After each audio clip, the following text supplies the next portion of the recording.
Hello, good morning. আজকেও সকালবেলা উঠে রেগুলার বেসিসে যে কাজকর্মগুলো থাকে তো সেগুলো মিটিয়ে সোজা চলে এসেছিলাম কিচেনে। তো এখানে এসে প্রথমেই এখানে একটা নরের স্যুপ ছিল, কর্ন স্যুপ, তো সেটা একটু বানিয়ে নিচ্ছিলাম। যেহেতু সবাই মিলে স্যুপটা খাবো না তাই একটু অল্প করেই বানাচ্ছিলাম, মানে বাবা আর মায়ের জন্য। মা যেহেতু সুগারের পেশেন্ট তাই আলুটা একেবারেই অ্যাভয়েড করে, আর আজকে সকালে আমাদের জন্য প্লেন আলুর এমনি তরকারি করেছিলাম, মানে জাস্ট কাঁচা লঙ্কা আর কালো জিরে ফোড়ন দিয়ে একেবারে পাতলা করে প্লেন তরকারি করেছিলাম। অনেক দিন এরকম একেবারে তেল মশলা ছাড়া প্লেন তরকারি হয়নি। মাঝে মাঝে কিন্তু এরকম কাঁচা লঙ্কা ফোড়ন দিয়ে তরকারিটা বেশ ভালো লাগে। আর তার সাথে লাস্টে একেবারে দিয়েছিলাম কিছুটা কাসুরি মেথি। তো এটা দিয়ে ঢাকা চাপা দিয়ে বেশ কিছুক্ষণ রেখে দেবো, মোটামুটি 10 থেকে 15 মিনিট ঢাকা চাপা দিয়ে রেখে দিলেই কিন্তু কাসুরি মেথিটা খুব সুন্দর করে খুলেও যায়। প্লাস এই কাসুরি মেথির যে সুন্দর স্মেলটা সেটাও গোটা তরকারির মধ্যে ছড়িয়ে যাবে। আর তার সাথে রেখেছিলাম কিছুটা কাঁচা পেঁয়াজ আর একটু ছানা। আর আজকে শশাটা একেবারেই ছিল না, মানে যেহেতু বেশ কিছুদিন ধরে বৃষ্টি হচ্ছিল তাই সবজি যে বিক্রি করে সে আমাদের বাড়ির কাছে আসে, সেও আসেনি। আর কয়েকদিন হলো বাজারেও যাওয়া হয়নি, তো তার জন্য শশাটা একেবারেই ছিল না। হলে কিন্তু শশাটা ব্রেকফাস্ট বা ডিনারে কিন্তু আমাদের অবশ্যই থাকে। তো তারপর এখানে বেশ কিছু ব্রেড আমি খুব ভালো করে সেঁকে নিচ্ছিলাম। তো ব্রেড জাতীয় জিনিস এর আগেও আমি বলেছি সবসময় কিন্তু একটু এরকম সেঁকে নিয়েই খাই। তারপর একটু বেলায় চলে গিয়েছিলাম ছেলেকে খেলার ওখান থেকে আনতে। তো ও যেহেতু এখানে একটু খেলাধুলা প্র্যাকটিস করতে যায়, আর এই যে বৃষ্টি হওয়ার ফলে গোটা মাঠ জুড়ে কাদায় কাদা হয়ে গেছে, পুরো ভূতের মতো পুরো ড্রেস ভর্তি করে মাখিয়ে ফেলেছে।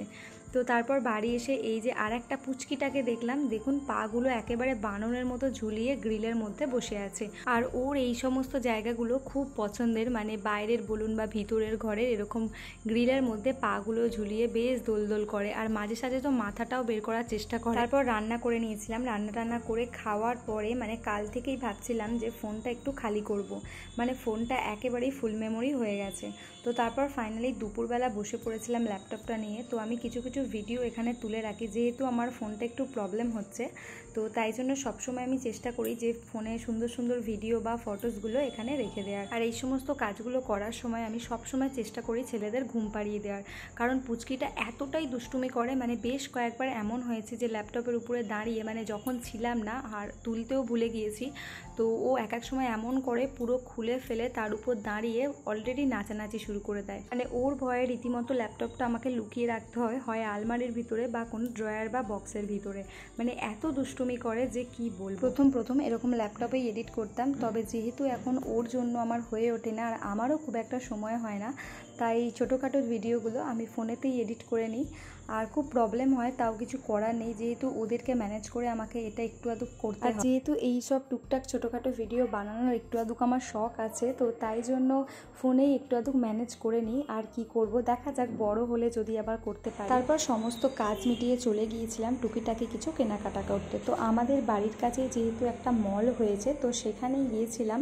তো অনেকদিন থেকে যাবো ভাবছিলাম, বাট ওই আর কি হয়ে ওঠেনি। তো তারপর একেবারে 3rd ফ্লোরে উঠে গিয়েছিলাম, তো ওখানে জামা কাপড়ের জায়গাটা ছিল, তো সেখানে গিয়ে কিছু জামা কাপড় কেনাকাটি করছিলাম। তো প্রথমেই ওরা দুজনের দুটো টি শার্ট নিয়েছিল, আর দুজনেই দুটো সেম টি শার্ট নিয়েছিল, যেহেতু সাইজে মোটামুটি ঠিকঠাক হচ্ছিল, তো তাই দুজনে সেমই দুটো টি শার্ট নিয়েছিল। আর তারপরে ওখান থেকে নেমে এসেছিলাম 2nd ফ্লোরে। তো এখানে নানা রকমের কন্টেনার ছিল, তারপরে গ্যাস ওভেন ছিল, যেগুলো আপাতত প্রয়োজন ছিল না।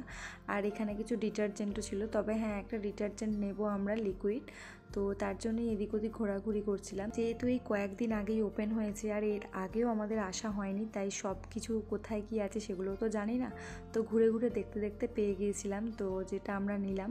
তারপর এই যে এখানে গিয়ে এরা দুষ্টুমি করেই যাচ্ছে, মানে দুজনে হুটোপাটি করেই যাচ্ছে। আর পুচকিটা তো কি বলবো, বাড়ির কাছাকাছি বলে ও একেবারে বাড়িতে পরে থাকা ওই স্যান্ডেলটাই পরে চলে গেছে, কিছুতেই ওকে বুট পরাতে পারে। তারপর এখানে কিছু কন্টেনার ছিল বেশ ছোট ছোট, এগুলো মশলা রাখার খুব ভালো হয়। তো তারপর এখানে এই যে ব্যাটের জায়গা পেয়ে আমার ছেলে তো শুরু করে দিয়েছে খেলা এখানেই।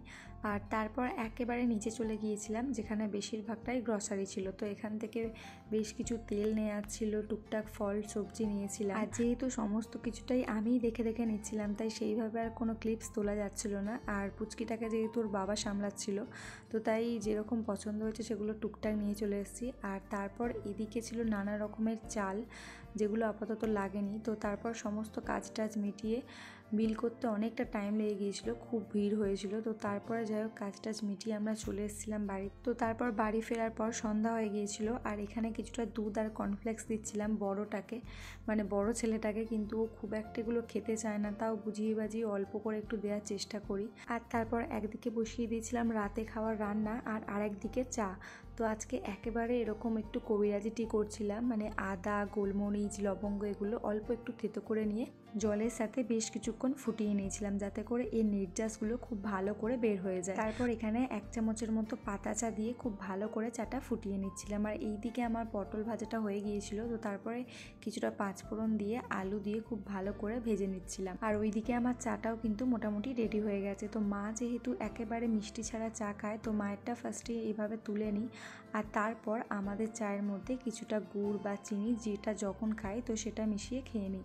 এই চাটা এত সুন্দর স্মেল ছাড়ে, আর খেতেও কিন্তু দারুণ লাগে। সর্দি কাশির জন্যও কিন্তু প্রচুর পরিমাণে এই চাটা উপকারী।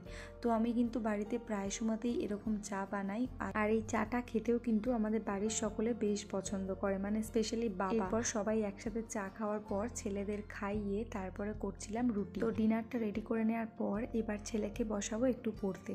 তো লাস্টে ঘুরতে যাওয়ার কয়েকটা ছবি ছিল, তো সেটা অ্যাড করে দিলাম, দেখে বলবেন কেমন লাগলো। আর আমার ভিডিওটাও কেমন লাগলো অবশ্যই জানাবেন। আজকের মতো টাটা, দেখা হচ্ছে পরের ভিডিও। সবাই খুব ভালো থাকবেন।